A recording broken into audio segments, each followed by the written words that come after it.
السلام علیکم ورحمۃ اللہ وبرکاتہ۔ ان الحمد للہ نحمده ونستعینه ونستغفره ونعوذ باللہ من شرور انفسنا ومن سیئات اعمالنا من يهده اللہ فلا مضل له ومن يضلل فلا هادی له واشهد ان لا الہ الا اللہ وحدہ لا شریک له واشهد ان محمدا عبدہ ورسولہ صلی اللہ علیہ وعلی آلہ وصحبہ وسلم تسلیما کثیرا، اما بعد۔ دینی اسلامی بھائیوں اور خواتین ملت اسلامیہ، اسلام میں مسلمانوں کا طور طریقہ، عقائد، عبادات، معاملات دوسروں سے بالکل الگ ہیں۔ مسلمانوں کی ایک الگ شناخت ہے، پہچان ہے۔ مسلمان دوسری قوموں سے مل جل نہیں جاتا ہے، عادات کے لحاظ سے، عبادات کے لحاظ سے، معاملات کے لحاظ سے، عقائد کے لحاظ سے، بلکہ اس کی شناخت الگ ہوتی ہے، پہچان الگ ہوتی ہے۔ وہ خلط ملط اور گڑبڑ نہیں ہو جاتا ہے، رہنے سہنے کا طریقہ بالکل اس سے جداگانہ اور الگ ہوتا ہے۔ لیکن آج اگر ہم اس وقت دیکھیں تو ہماری شناخت بحیثیت مسلم امہ بالکل ختم ہو چکی ہے۔ ایک لڑکے کو آپ دیکھیں گے بازار میں رہتا ہے، آپ پتہ نہیں لگا پائیں گے کہ وہ مسلم ہے کہ غیر مسلم ہے۔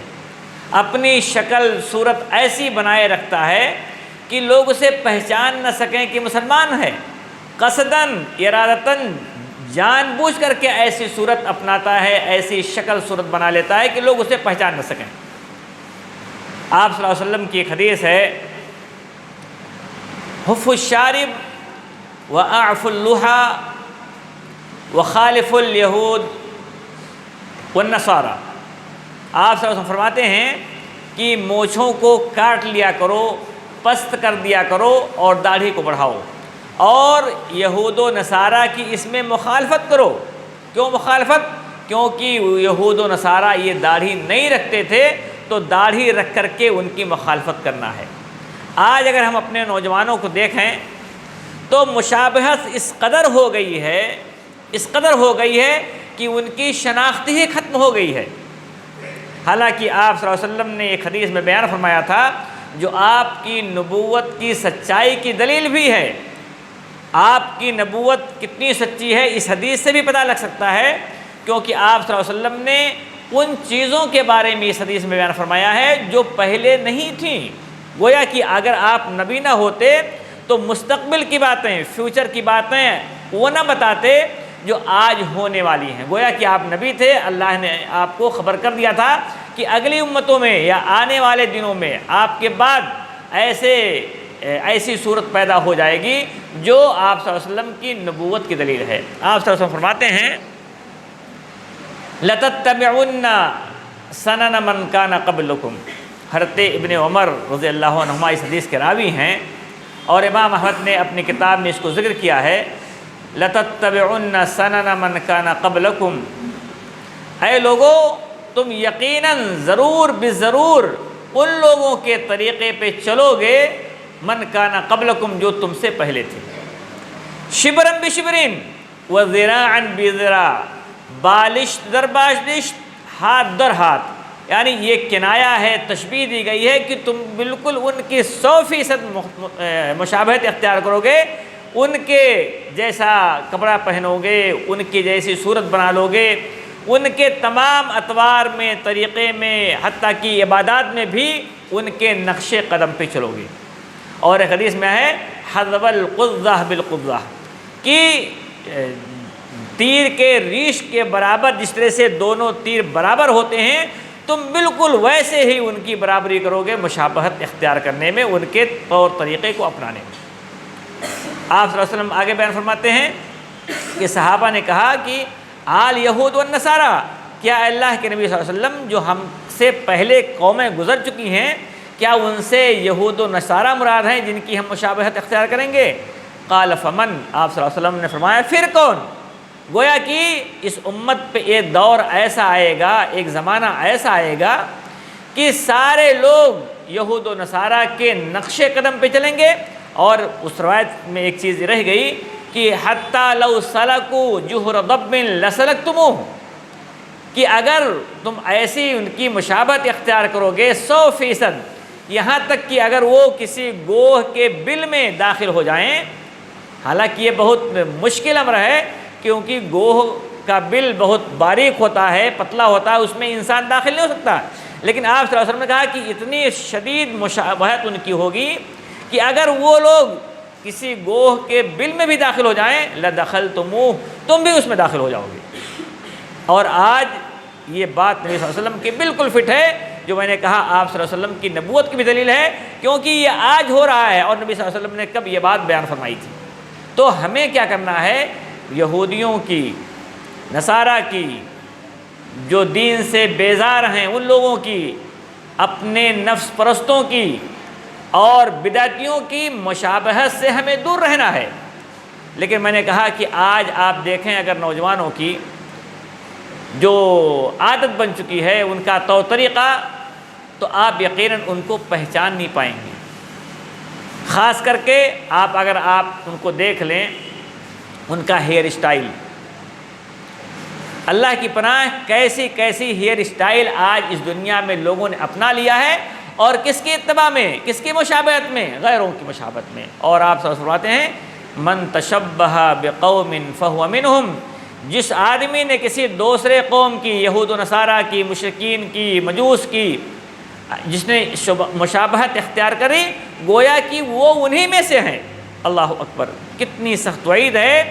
حضرت ابن تیمیہ رحمۃ اللہ علیہ فرماتے ہیں کہ اس حدیث سے کم یہ استدلال کیا جانا چاہیے، یا استدلال ہوتا ہے کہ یہ ان کی مشابہت حرام ہے، اور اگر ہم زیادہ سے زیادہ کہیں تو گویا کہ جن کی مشابہت اختیار کی جا رہی ہے ان کے کفر جیسا یہ مسلمان کفر اختیار کر رہا ہے۔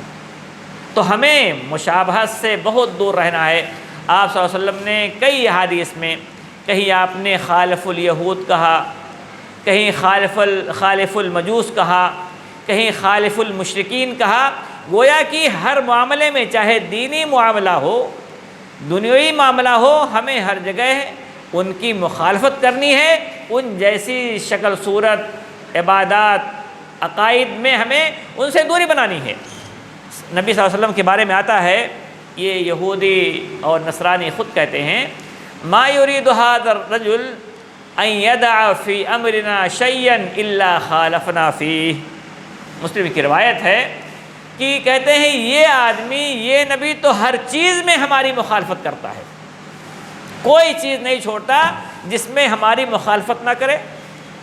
آپ دیکھیں گے کہ یہودی، نصارہ، حتیٰ کہ ہندو بھی روزے رکھتے ہیں، بھوکھا رہتے ہیں، لیکن ہمارے روزے میں ان کے روزے میں کیا فرق ہے؟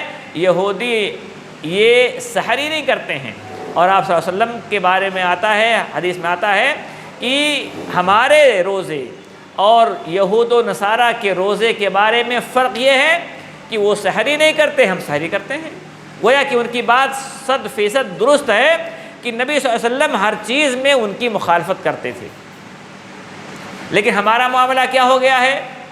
آج برتھ ڈے منانا ہو، ان کی مشابہت، ان کی نقالی میں ہم آگے نکل رہے ہیں، کپڑے پہننے ہوں، بال کی اسٹائل ہوں، چہرے کی بناوٹ ہو، گویا ہر طرح سے ہم ان کی نقل پہ آمادہ ہیں، اور اندھی نقل، جو چیز اچھی ہوتی ہے اس میں ہم پیچھے ہو جاتے ہیں۔ یہود و نصارہ نے جو گندی تہذیب تھی وہ ہمارے اوپر ڈال دی، اور ہم نے آنکھ بند کرتے قبول بھی کر لیا، لیکن جو اچھی چیزیں تھیں، تعلیم میں، تربیت میں، ٹیکنالوجی میں، جو وہ آگے ہیں اس سے ہمیں کوئی سروکار نہیں، لیکن جو بدترین چیزیں تھیں تہذیب کی، کپڑے پہننے کا ڈھنگ، چہرہ بنانے کا ڈھنگ، ہیئر اسٹائل، یہ ساری چیزیں ہم نے خوب قبول کی، جس میں ہمارے نہ دنیا کا فائدہ ہے نہ دین کا فائدہ ہے۔ آپ دیکھیں گے حدیث میں نبی صلی اللہ علیہ وسلم نے ایسے بال رکھنے سے منع فرمایا ہے، ایسی کٹنگ سے منع فرمایا ہے کہ نیچے کے بال بالکل تراش دیے جائیں، اوپر بڑے رکھے جائیں، اس سے بھی منع فرمایا ہے۔ آج ہمارے لڑکے، ہمارے سماج میں جو لڑکے بد تہذیب ہوتے جا رہے ہیں، دوسروں کی تہذیب ثقافت اپنا رہے ہیں، کیسی کیسی ہیئر اسٹائل ہے، اللہ کی پناہ ہے۔ پورا سر مڈا لیں گے، راستہ نکال لیں گے، تھوڑا سا بال اوپر چھوڑ دیں گے، اس سے شریعت نے منع کیا ہے۔ ایک تو ویسے بھی ممانعت ہے، اور دوسرے مشابہت کے ناطے بھی ممانعت ہے۔ آپ صلی اللہ علیہ وسلم بال رکھتے تھے، زلفیں رکھتے تھے، لیکن آپ صلی اللہ علیہ وسلم کے سارے بال ایک برابر ہوتے تھے، کبھی کان کے لو تک ہوتے تھے، کبھی بیچ گردن تک ہوتے تھے، اور کبھی کبھار اتنے بڑے بال ہوتے تھے کندھے تک پہنچ جاتے تھے، لیکن اس میں عورتوں کی مشابہت نہیں ہوتی تھی۔ لیکن آج آپ دیکھیں گے مسلم قوم میں ہیئر اسٹائل، ایک تو کٹنگ کی کیسی ہے، کچھ لوگوں کو ایسا بھی دیکھیں گے کہ ایسے جوڑے بناتے ہیں جیسے عورتوں بھی بناتی ہیں۔ اللہ کے نبی صلی اللہ علیہ وسلم نے لعنت بھیجی ہے ان لوگوں پر، ان مردوں پہ جو عورتوں کی مشابہت اختیار کرتے ہیں۔ یہ کہاں سے آیا؟ یورپ سے، امریکہ سے یہ گندی تہذیب آئی، ہم نے آنکھ بند کر کے، آنکھ مد کر کے اپنا لیا۔ لیکن جو اچھی چیزیں تھیں، میں نے کہا تعلیم ہے، تربیت ہے، ٹیکنالوجی ہے، اخلاق ان کا ہے، اور ان کا ڈسپلن ہے، ہم نے اس کو نہیں اپنایا۔ ایک آدمی کو میں نے دیکھا اسی آپ کی مسجد میں، ایک منارہ میں، کہ داڑھی بھی خوب بڑی رکھی ہے، مونچھیں بھی بڑی ہیں، اور بال عورتوں کی طرح سے بالکل اس پہ ربن لگا لیا ہے، بینڈ لگا لیا ہے۔ میں نے اس کو روکا کہ بھائی آپ سے کچھ بات کرنا چاہتا ہوں، کچھ کہہ سکتا ہوں آپ سے؟ کہا ہاں کہیے، کوئی بات نہیں ہے۔ میں نے کہا جو آپ کی زلفیں ہیں، آپ کے بال ہیں، یہ عورتوں کے جیسے ہیں، اور نبی صلی اللہ علیہ وسلم نے اس سے سخت منع فرمایا ہے، بلکہ لعنت بھیجی ہے۔ اور لعنت کسی چیز پہ بھیجا جانا نبی صلی اللہ علیہ وسلم کی جانب سے اس کے گناہ کبیرہ ہونے کی دلیل ہے۔ تو اس نے کہا کہ میں ان کو دھوکہ دیتا ہوں۔ میں نے کہا آپ ان کو نہیں دھوکہ دے رہے ہیں، آپ اپنے آپ کو دھوکہ دے رہے ہیں۔ تو آج یہ ہمارے لڑکے کس راستے پہ جا رہے ہیں؟ اللہ کے نبی صلی اللہ علیہ وسلم نے جو مشابہت سے منع فرمایا ہے، ساری چیزیں، وہ جو کہا گیا تھا نا کہ اگر وہ گوہ کے بل میں داخل ہو جائیں تو تم داخل ہو جاؤ گے، یہ بات 100% درست ہے۔ کپڑا آپ دیکھ لیں ہمارے بچوں کا کتنا چست، بھائی عورتوں کو تو ٹائٹ کپڑا، چست کپڑا پہننے سے منع کیا گیا ہے، کوئی شک نہیں، لیکن اس کا مطلب نہیں کہ بچے آزاد ہیں۔ کپڑا وہ جو آپ کے ستر کو، شرمگاہ کو ڈھانپ دے، لیکن آپ اگر ایسے کپڑے پہنیں کہ آپ کا ستر نہ رہ جائے، شرمگاہ نہ ڈھکے، تو وہ عورتوں کے لیے بھی منع ہے، مردوں کے لیے بھی منع ہے۔ آپ پینٹ دیکھیں، پینٹ کا فیشن آج کل، ابھی تو لڑکے ہی پھٹی پینٹ پہنتے تھے۔ ہماری جب عقل مار دی جاتی ہے، انسان کی عقل مار دی جاتی ہے، تو اسے اچھی چیز بری تمیز کی اور برے کی تمیز نہیں رہ جاتی ہے۔ آپ پھٹی پینٹ آج سے 10-20 سال 30 سال پہنتے، آپ کو شرم آتی کہ ہماری پینٹ پھٹ گئی ہے، سماج میں اس کو میں پہن کے نہیں آ سکتا۔ آج وہ تہذیب آئی کہ پھٹی ہوئی پینٹ پہننا آپ فخر محسوس کرتے ہیں۔ یہ ہمارے لڑکے کس راستے پہ جا رہے ہیں؟ ایسی پینٹ پہنیں گے، ایسے کپڑے پہنیں گے کہ جھکنے پر شرمگاہ تک نظر آتی ہے، نماز نہیں ہوتی ہے، لیکن آنکھ بند کر کے ان کی تہذیب کو ہم اپنا رہے ہیں۔ ایک نشد دو شد کے مطابق کہتے ہیں کہ ایک برائی کیا کم ہی تھی کہ دوسری برائی آ گئی۔ ابھی لڑکے تو لڑکے، ابھی لڑکیوں نے بھی یہ پینٹ پھٹی ہوئی نعوذ باللہ پہننا شروع کر دیا۔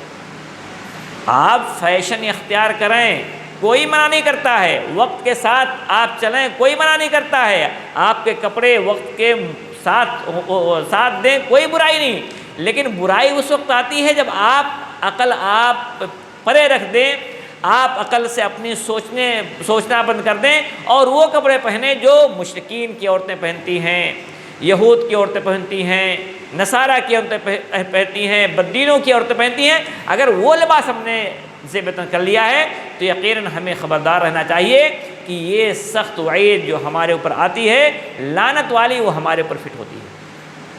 ایک وقت تھا، لباس کون سا خوبصورت ہے؟ اللہ کے نبی جناب محمد الرسول اللہ صلی اللہ علیہ وسلم فرماتے ہیں اللہ کے بارے میں کہ ان اللہ جمیل یحب الجمال، اللہ خوبصورت ہے، خوبصورتی کو پسند کرتا ہے۔ اس کا مطلب ٹخنے سے اوپر پہننا مردوں کی خوبصورتی کی علامت و دلیل ہے۔ اللہ رب العزت ایسی بات کا حکم نہیں دے سکتا ہے جو خوبصورتی کے خلاف ہو۔ ایک وقت تھا آدمی ٹخنے سے نیچے 4 انگل 6 انگل کپڑے پہنتا تھا، پینٹ کی دامن بڑی چوڑی ہوتی تھی، اس وقت وہ خوبصورتی ٹھہری۔ آج یہ ہیرو نے، فلم ایکٹر نے تنگ پینٹ پہن لی، ٹخنے سے اوپر پہن لی، آج وہ خوبصورتی ٹھہری۔ خوبصورتی کا معیار ہے کیا؟ یہ نبی صلی اللہ علیہ وسلم نے طے کر دیا ہے کہ آپ مرد ہیں تو آپ کا کپڑا ہمیشہ ٹخنے سے اوپر ہونا چاہیے، اور اللہ رب العزت خوبصورت ہے تو خوبصورتی کا حکم دے گا۔ ایسا نہیں ہو سکتا ہے کہ ٹخنے سے آپ نے کپڑے اوپر پہن لیجئے، آپ کا کپڑا لباس خوبصورت نہیں رہے گا۔ آج آپ دیکھیں، ہم جب منع کرتے تھے لوگوں کو، لڑکوں کو خاص کر کے، کہ ٹخنے سے اوپر کپڑے پہنو، اللہ کے نبی صلی اللہ علیہ وسلم نے اس سے منع فرمایا ہے، سخت گناہ ہے، گناہ کبیرہ ہے، کوئی کان نہیں دھرتا تھا۔ آج ناچنے گانے والوں نے، ہیرو نے ٹخنے سے اوپر پینٹ پہن لیا، سب پوری امت ٹوٹ پڑی، اور ٹخنے سے اوپر کیا، چڈا پہننا شروع کر دیا، گھٹنے تک پہننا شروع کر دیا۔ آج یہ خوبصورتی ٹھہری؟ تو خوبصورتی ہے کیا؟ گلاب کا پھول آپ دیکھیں گے، گلاب کا پھول خوبصورت ہے، دن گزر جائیں، رات گزر جائے، زمانہ گزر جائے، صدیاں بھی جائیں، اس کی خوبصورتی میں کمی نہیں آئے گی۔ تو خوبصورتی کا معیار بھی جو شریعت نے طے کیا ہے وہی اصل خوبصورتی ہے۔ آپ کو زیور زینت وہ اختیار کرنا ہے جو شریعت کے مخالف نہ ہو۔ آپ کو وہ کپڑا پہننا ہے جس میں پردہ ہو، چاہے عورت ہو چاہے مرد ہو، سب کے لیے یہ قاعدہ ہے۔ اور اللہ فرماتا ہے وَأَنزَلْنَا إِلَيْكُمْ لِبَاسًا يُوَارِي سَوْآتِكُمْ رِيشًا، اے لوگو، اے بنی آدم، ہم نے تمہارے لیے لباس اتارا ہے، 2 فائدہ ہے، تمہاری شرمگاہ بھی ڈھانپ لے گا اور تمہارے لیے زیب و زینت کا سامان بھی ہوگا۔ اور اللہ بھی فرماتا ہے یا بنی آدم خذوا زینتکم عند کل مسجد، کہ مسجد میں جاؤ تو اچھے کپڑے پہن کے جاؤ، زیب و زینت والے کپڑے پہن کے جاؤ۔ تو گویا کہ لباس زینت بھی ہے، ہماری شرمگاہ کی حفاظت بھی کرتا ہے، لیکن وہ کپڑا جو شرمگاہ کی حفاظت نہ کر سکے، پردہ نہ ڈال سکے، اللہ کی پناہ ہے۔ تو ہمارا تو طریقہ لباس ہو، چہرہ ہو۔ آپ بچوں کو دیکھیں کہ کچھ بچے مونچھیں ایسی بنا لیں گے جیسے غیر مسلم، کڑا بھی پہن لیتے ہیں، کالا دھاگا پہن لیتے ہیں، پیلا دھاگا پہن لیتے ہیں، تمیز ہی نہیں ہو پاتی کہ یہ مسلم ہے کہ غیر مسلم ہے، اور یہ قصداً بچے ایسی شکل بناتے ہیں کہ کوئی پہچان نہ پائے، نعوذ باللہ۔ آپ کی تہذیب، آپ کا طریقہ، نبی صلی اللہ علیہ وسلم کی سنت اتنی گئی گزری ہے کہ ہم اس دین سے پیچھا چھڑا لیں جس دین نے ہماری حفاظت کی ہے، ہمارے مستقبل کی کامیابی کی ضمانت دی ہے۔ ہمیں یہ کوشش کرنی چاہیے، یہ تربیت کی کمی ہمارے گھروں میں ہے۔ ہمیں فیصلہ خود کرنا ہے، بچہ کون سا لباس پہنے گا، کیسے ہیئر اسٹائل رکھے گا، چال چلن کیسی ہوگی، اس پہ ہمیں توجہ دینی ہے۔ اگر ہم نے آج توجہ نہیں دی، کل یقیناً اس کا خمیازہ ہمیں بھگتنا ہوگا۔ لڑکیوں کے لباس کے بارے میں، چھوٹی بچیاں ہوتی ہیں، ہر آدمی کہتا ہے اور لاپرواہ، بے فکر، تہذیب کیا ہے، تربیت کیا ہے، مسلمان قوم اس سے آشنا نہیں رہی۔ اب بچی چھوٹی ہے، تنگ کپڑے پہنتی ہے، آپ کہتے ہیں، عورت کہتی ہے چھوٹی بچی ہے، لیکن جب دھیرے دھیرے اسی پر وہ نشو و نما پاتی ہے، بڑی ہوتی ہے، اس سے آپ یہ کپڑا نکلوائیں ممکن نہیں ہے۔ اس لیے تربیت بچپن سے۔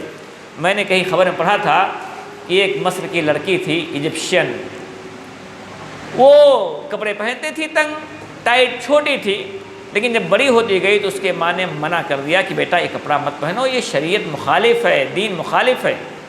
اس نے خودکشی کر لی۔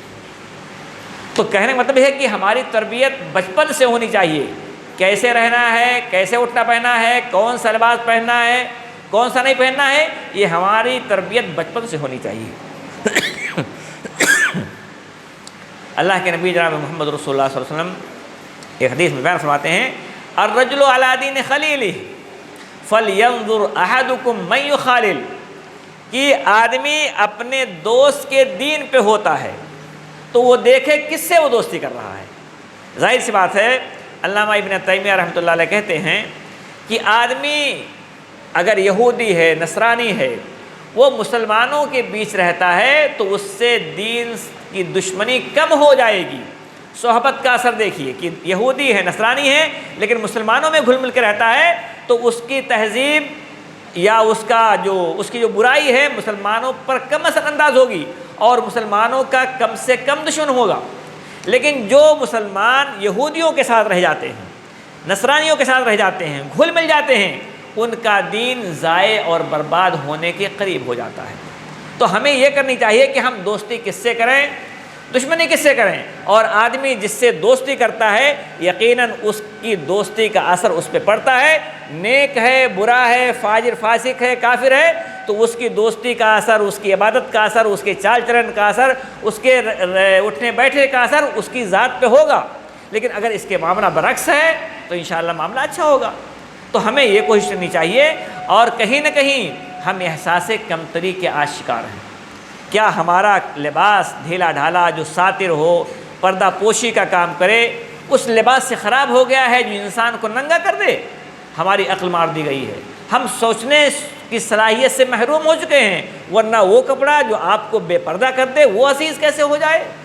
ہم دوسروں کی نقالی کیوں کریں؟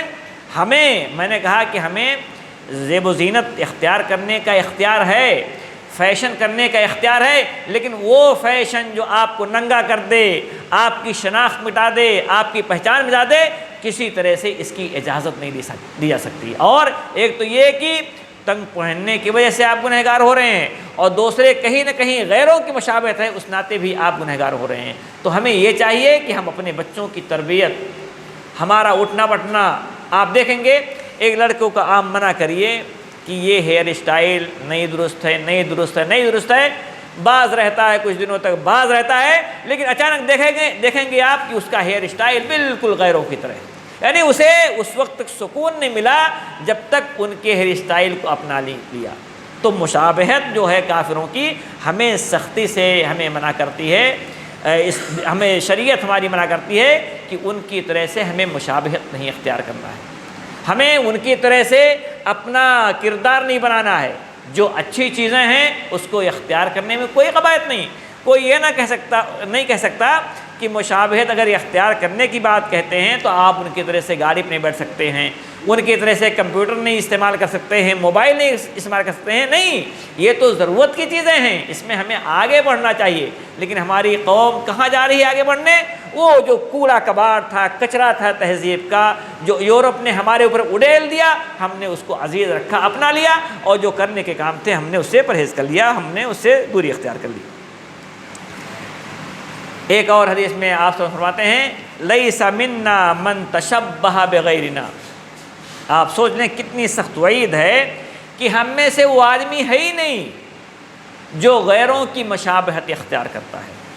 آپ دیکھ لیں حتیٰ کہ کھانے پینے بھی اسٹائل انہی کے جیسا ہو رہا ہے، لباس، چہرہ مہرا، اٹھنا بیٹھنا، تمام چیزیں ان کی طرح ہوتی جا رہی ہیں۔ تو یہ سخت وعید ہے کہ ہم میں سے وہ شخص نہیں ہو سکتا ہے جو دوسروں کی مشابہت اختیار کرے۔ عورتوں کا چال چلن دیکھ لیں، چال ڈھال دیکھ لیں، لباس کا تراش خراش دیکھ دیں، اللہ کی پناہ، نعوذ باللہ، یہ ہماری بیٹیاں بہنیں کس راستے پہ جا رہی ہیں، کس طریقے پہ جا رہی ہیں؟ یہ نبی صلی اللہ علیہ وسلم کا طریقہ ہے، غیروں کا طریقہ ہے، اور جو لباس ان کا ہے اللہ کی پناہ ایسے کہ وہ پردہ نہیں رہ جاتا ہے، جسم ڈھانپ نہیں پاتا ہے۔ ہمیں کوشش کرنا ہے کہ ہماری تہذیب، اسلامی تہذیب، اسی میں ہماری بقا ہے، اسی میں ہمارے دین کی حفاظت کی ضمانت ہے، اسی سے ہم جنت کا راستہ اختیار کر لیں گے، جنت کے راستے پہ چلیں گے۔ اور اگر ہم نے غیروں کی مشابہت اختیار کر لی تو یقین جانیں وہ دن آئے گا کہ ہمیں پچھتانے کے علاوہ کچھ حاصل نہیں ہوگا۔ اس لیے ہمیں کوشش کرنی چاہیے کہ ہم ان کے نقش قدم پہ چلیں جنہوں نے نبی صلی اللہ علیہ وسلم کے نقش قدم پر جت کر کے اپنی جنت بنا لی، جہنم سے دور ہو گئے، اور ہم ان کے نقش قدم پر چلنے سے بچیں جنہوں نے اپنا ٹھکانہ جہنم بنا لیا۔ تو یہ چند باتیں تھیں جو آپ کے سامنے رکھی گئیں۔ اللہ تعالیٰ سے دعا کرتا ہوں کہ رب العزت ہم مسلمانوں میں دین کی صحیح سمجھ عطا فرما دے۔ اے رب العزت، جو ہم میں سے جو دوسروں کے کلچر سے، دوسروں کی تہذیب سے مرعوب ہیں، متاثر ہیں، احساس کمتری کے شکار ہیں، اللہ رب العزت تو ان کو اس دلدل سے نکال دے، اس تہذیب سے جو اپنی موت خود مر رہی ہے اس سے اللہ رب العزت انہیں نکال دے اور نبی صلی اللہ علیہ وسلم کی سنت پر عمل پیرا کر دے۔ اے اللہ رب العزت ہم میں سے جن کے دماغ میں یا جن کے ذہن میں یہ بات آ گئی ہے کہ جب تک ہم ان کے نقش قدم پر نہیں چلیں گے ہم آگے نہیں بڑھ پائیں گے، اے اللہ رب العزت تو یہ بھول جو ہم سے ہو رہی ہے، جو ہم سے خطا ہو رہی ہے، جو ناسمجھی ہو رہی ہے، اے اللہ رب العزت تو ہمیں صحیح راستے کی، صراط مستقیم کی سمجھ عطا فرما دے۔ وصلی اللہ علی نبینا محمد وآلہ وسلم۔